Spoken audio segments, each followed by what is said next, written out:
And welcome to Elbow to Elbow special edition. Have I got a treat for you? I don't know about you, but I'm super excited. It was only a few months ago we got the great news that New Zealand, Rotorua BMX, will be hosting the opening rounds of the UCI BMX World Cup. Now, if you were watching this weekend and you saw that action, it is going to be hot and it's going to be in our backyard, and I am stoked. Can't wait. And with me tonight, I'm very lucky to have a number of special guests to talk to us all about this and to explain a bit more about it, how we got it, what we can expect from the event. And so really super excited. So first up, the one we all know, Mr. Dion Ernest. How are you this evening, sir? Yeah, really good, actually. Really, really good. Now, it's an exciting time. It is a very exciting time, mate. Now, listen, where are you still traveling the world, or are you back home finally? Now I'm home, sweet home. It's been a long time, but no, it's great. Great to be back in New Zealand. Great to be with family. Got a couple of mementos. Nice. Got a medal there and a little coup and things like that. So fantastic. Did you win the medal? Just out of curiosity. Oh, you know I didn't. Nice, mate. Hey, good to have you. Now, while you're an important guest, you're not our only guest. I'd also like to invite Jeanette Douglas. Jeanette, how are you this evening?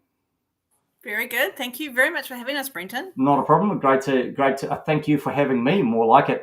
Since I've started this thing, it's a little bit awkward, to be fair. I generally run around BMX tracks, trying to convince people to talk to me. And I stalk them on their Facebook pages, and it gets a bit dodgy at times. And so the fact that we can have this conversation, albeit over the internet and not next to each other, is fantastic. A great opportunity for me. So thank you for having me. And listen, last but certainly not least tonight, we got Chris Christensen. Chris, how are you this evening?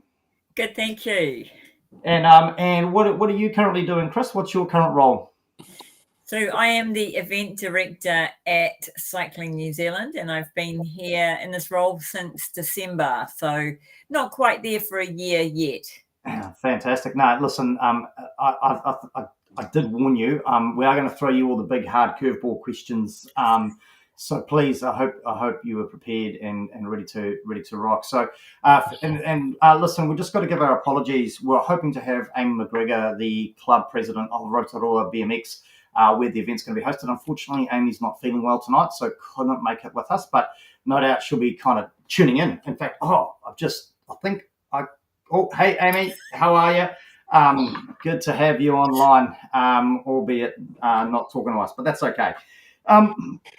So, team, listen, we've got a few things we want to kind of run through, and really keen. I mean, I know I was pretty excited when I happened to be lucky enough to attend the BMX New Zealand AGM, and Jeanette, you jumped on and shared some great stories around what was going on. So, and really cool to understand. So, Jeanette, let's sort of start with you, I guess.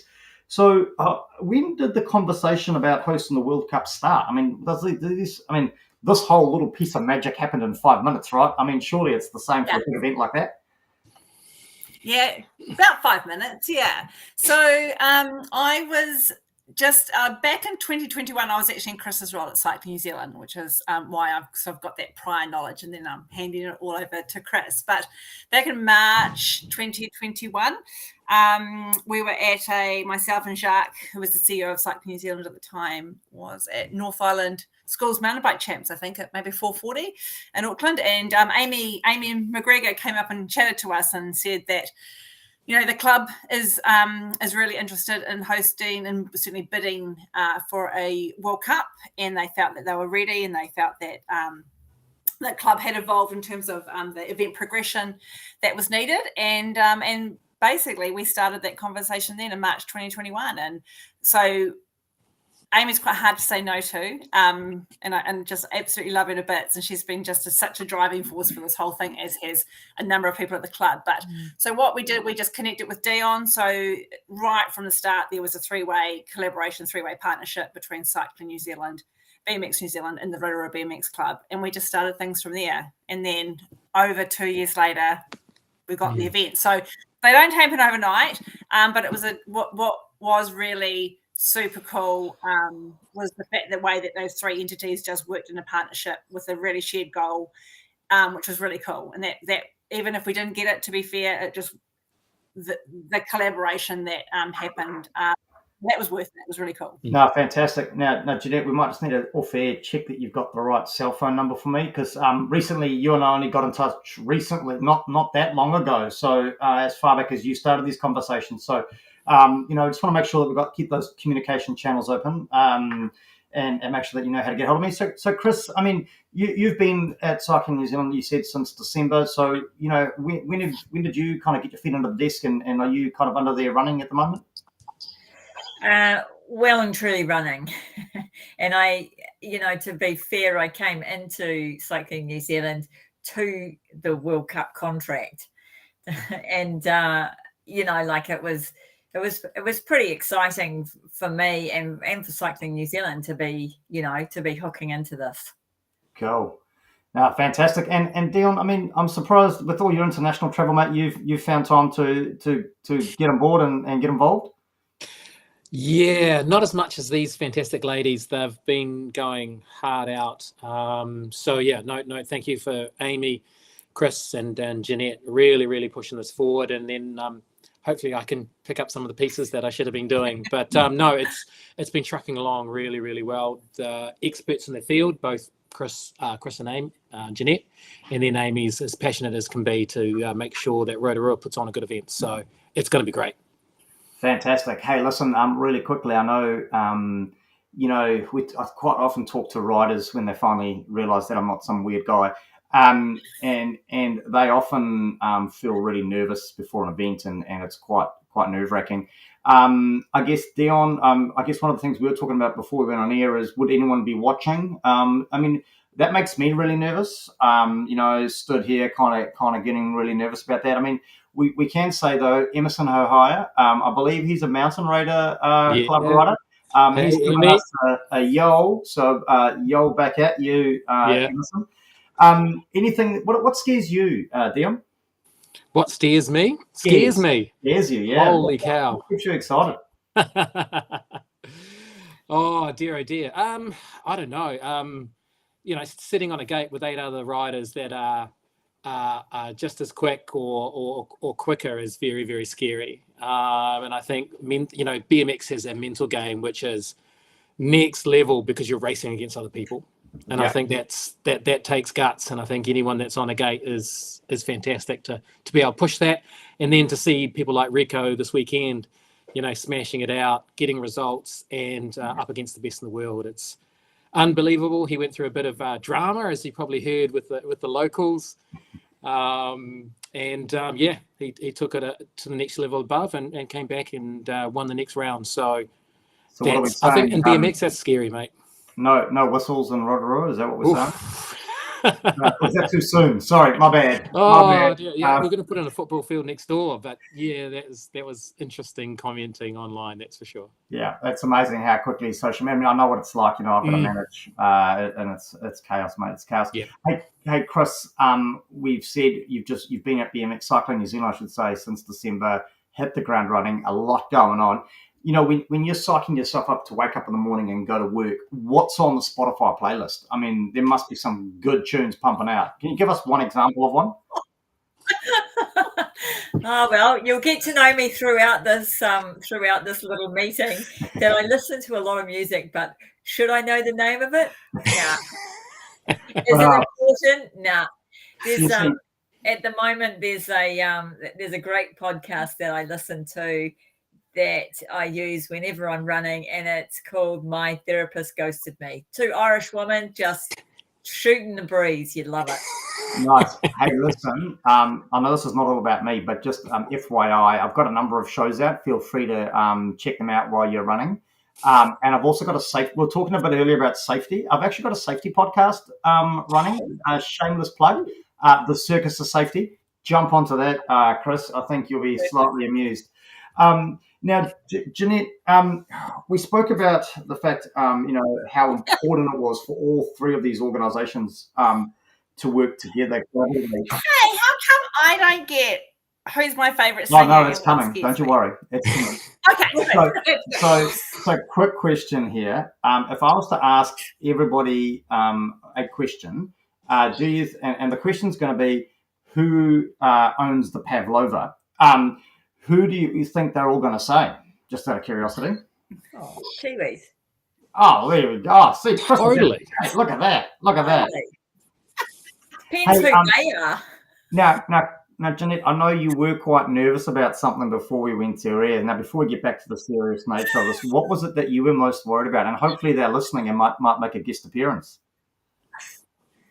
I just had to be really firm with my husband that he didn't walk in. Sometimes he just walks in and thinks he's funny and wanders through and stuff because he thinks it's just a a normal meeting. And I was just like, oh my God, this is live. It's really live. So so far so good. Well, hey, Jeanette, I'm always looking for a co-host, so we could audition here live on air. So hey, but listen, it's not about that. We've got to keep on because this is a really important show. I've worked. You'd be surprised. I have prepared. I've got show notes. I try to be professional about it, but I've kind of decided that they've gone out the window already. So we're going to just wing this. But Jeanette, I guess on behalf of Rotorua BMX, we've acknowledged no doubt Amy's live streaming and watching in. I mean, how important is this for them? I mean, how stoked must they be? Oh, it's not speaking on their behalf, but I can just see it in them. They are just super, super proud. And I think that's probably the word that sums it up. They've worked incredibly hard. I think the vision for this track and for hosting an event of this stature started 10 years ago. And there's people at the club still, like Rupert and Amy, who were there right at the start.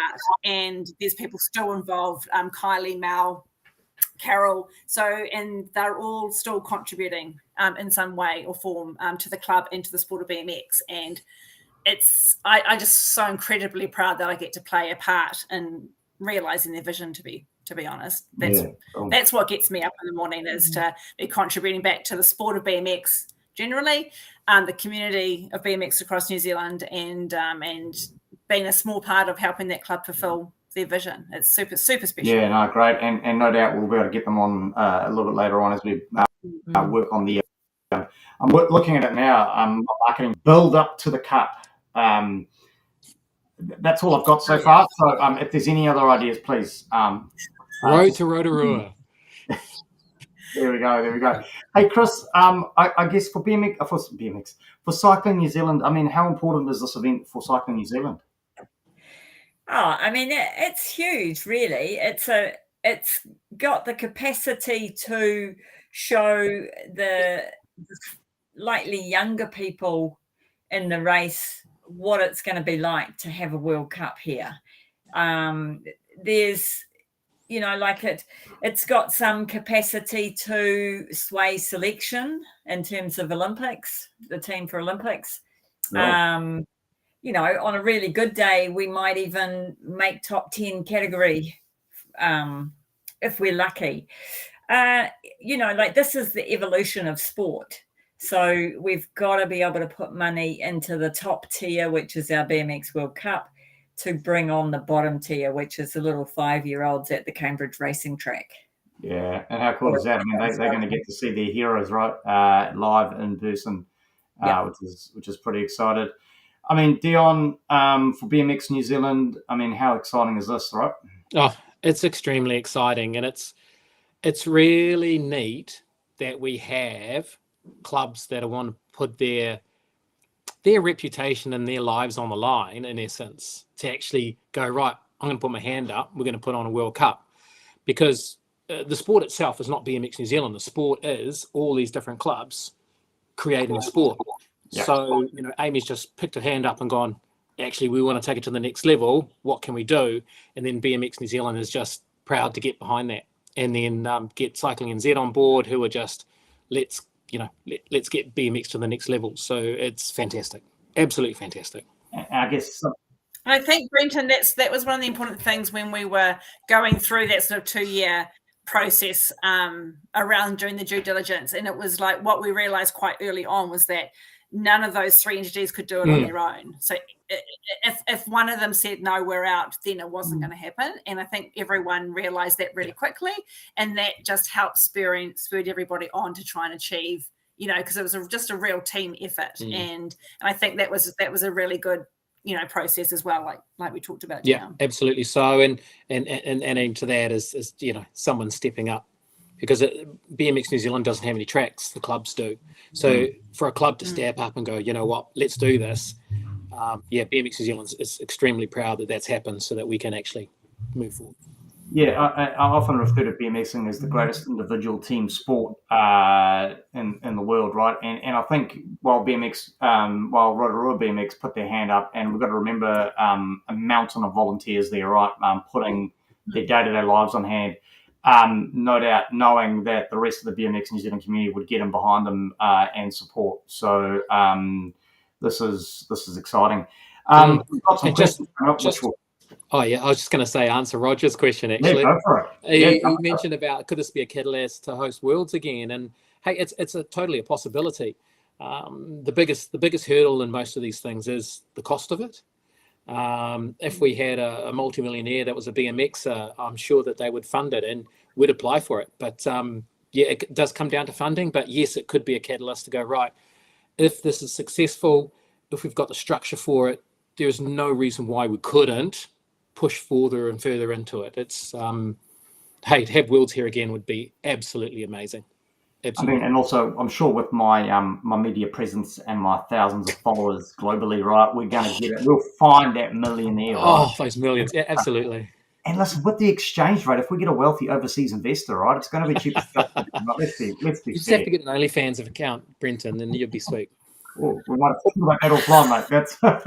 That got a bit risque. But good thing we're late at night, and hopefully all the kids are in bed. But they may watch this later. But listen, while obviously the event is being held at Rotorua BMX, Jeanette, no doubt loads of opportunities, and people will want to know how they can get involved. And no doubt I've already seen some of those opportunities popping up. So, any ideas on some other opportunities coming about?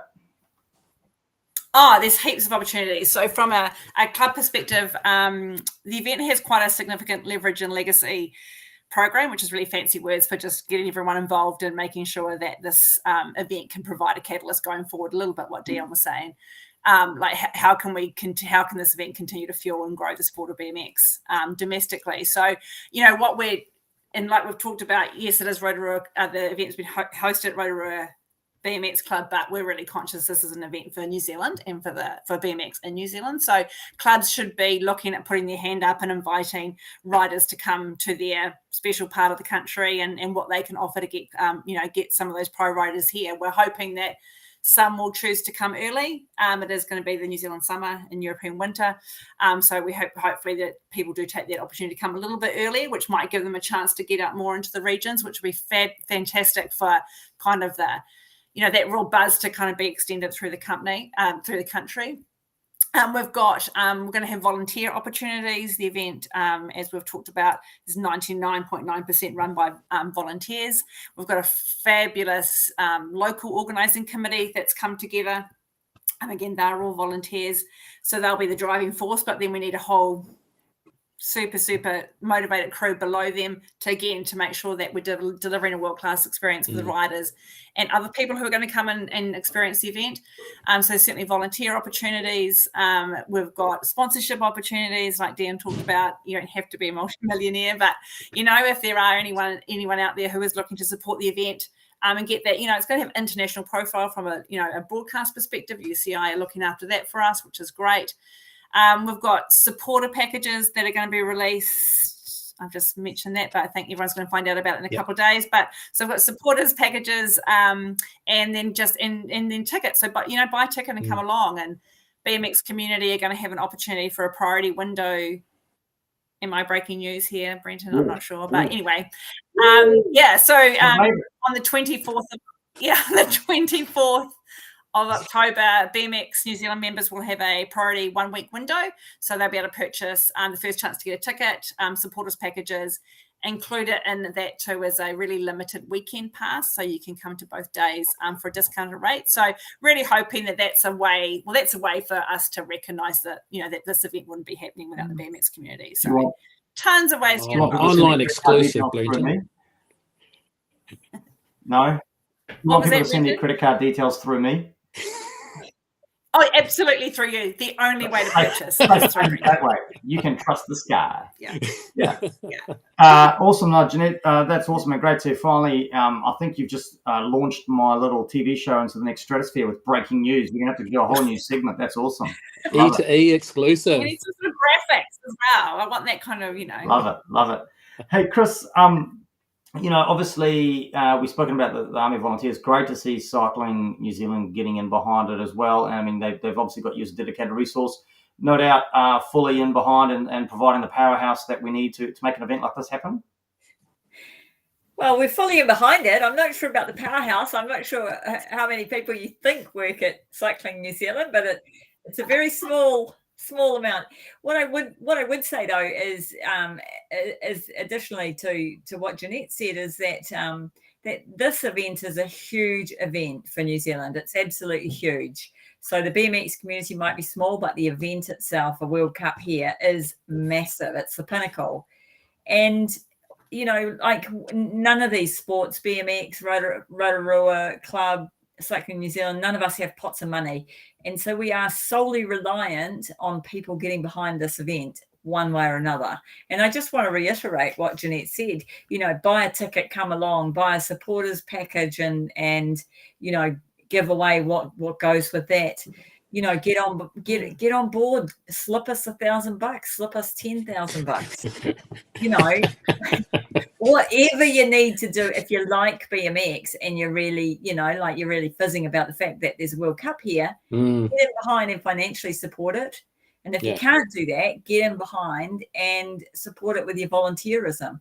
What I noticed the other day was a sneaky mountain biker coming in to do some volunteer work along with the BMXers. And, what I thought was what a great way to find out what a World Cup event is like and what it takes to put on a World Cup event, because they'll take all that knowledge and take it back to their mountain bike community. Next thing, we'll be on TV with you talking about the Mountain Bike World Cup. I just want to let Dion know if I get poached by mountain biking New Zealand, and I'm well open to offers of any free, paid, whatever, my commitment will remain to BMX New Zealand. Dion, we've got that contract that was under duress. Remember, so correct. We'll hold you to that.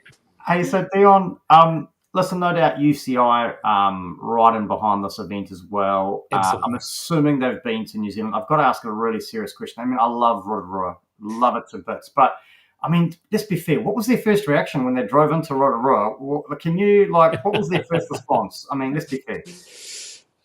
Generally, I think anyone that turns up that hasn't been there before is like, ooh-wee.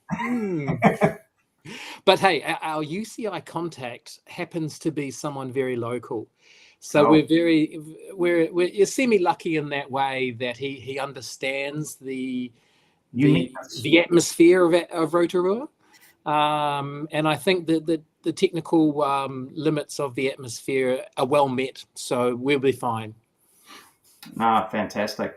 Excellent. Hey, listen, we've got a few more sort of questions, and I don't know whether this is a Chris, a Dion, or a Jeanette question, actually, so I'm going to kind of break protocol here. Apologies for that, Tim. I mean, you saw I threw my show notes out the door, so all cards on the table.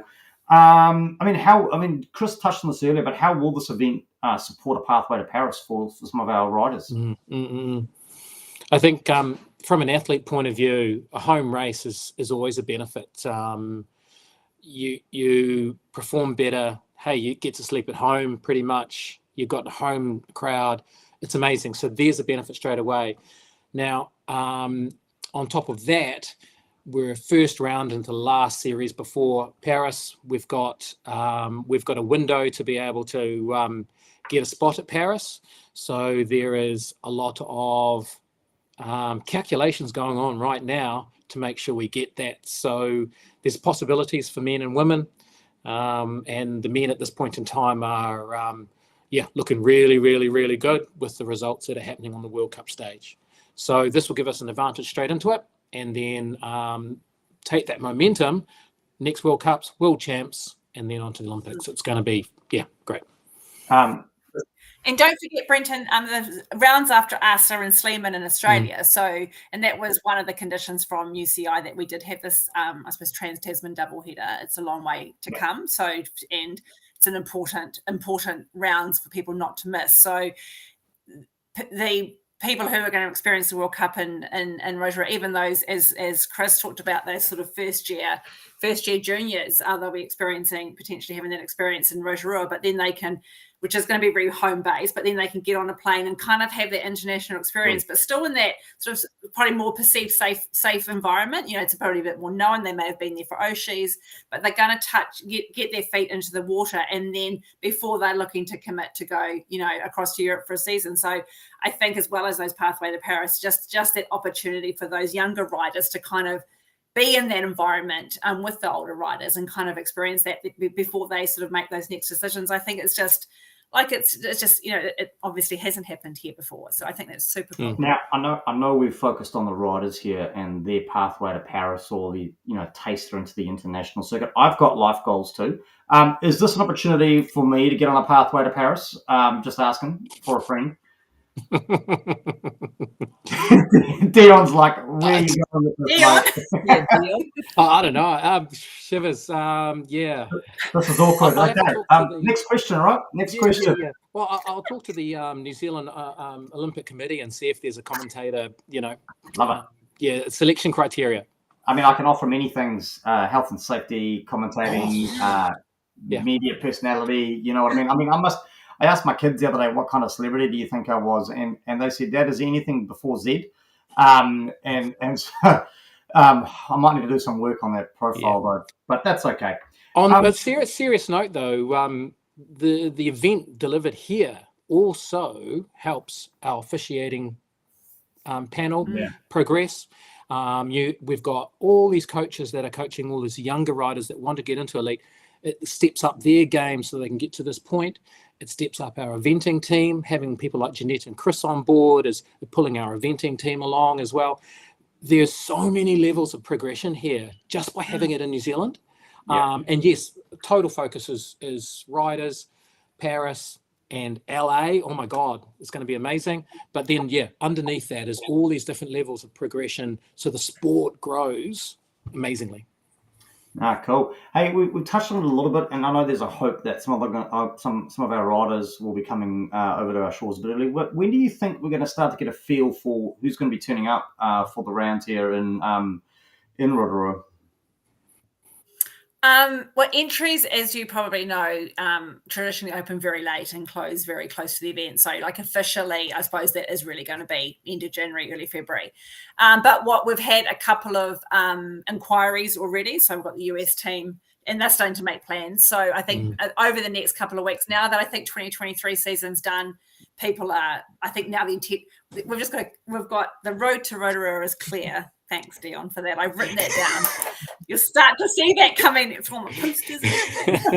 But I think now that everyone's going to take a breath after the 2023 season, and that stuff is gone. So I think we're now going to start to probably start to hear a lot more. But we've got the pre-event track training opportunities open next week as well to start booking and all that kind of stuff. And I know that for most of these teams, it's likely to be their first time, certainly. Maybe in New Zealand, but certainly in Rotorua. So there's undoubtedly going to have questions, and that's what we're really excited to be able to kind of provide that level of service as well. I know when the club had Oceanas, certainly, the Australian riders who came were really complimentary around our sort of hospitality and our welcome and friendliness and all that kind of stuff. And that's part of what we want to push forward for the World Cup as well. So we're sort of really open and want to help them as much as we can, because what's really important for us, and this is just when we get really competitive as well, to be fair, but we want people to be still talking about Rotorua in 2025, so when they leave here, they go to Sleeman and they go,